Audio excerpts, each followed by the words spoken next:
Sio kila damu ambayo inatoka kwako mwanamke inaashiria kwamba ni hedhi. Sio kila damu ambayo inatoka kwako ukeni kwamba inaashiria ni hedhi. Kuna vipindi mbalimbali ambavyo mwanamke huwa anapitia.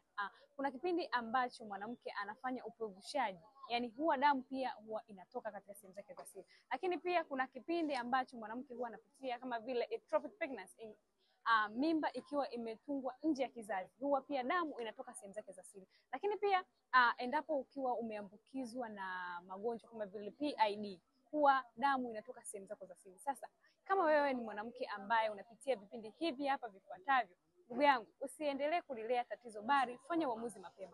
Sasa Dr. Christa amekuletea tiba sahihi ambayo utaweza kutatua changamoto yako, kama vile ukiwa umeambukizwa na maambukizi ya PID au UTI sugu. Lakini pia kama utakuwa mimba yako imetunga nje ya kizazi,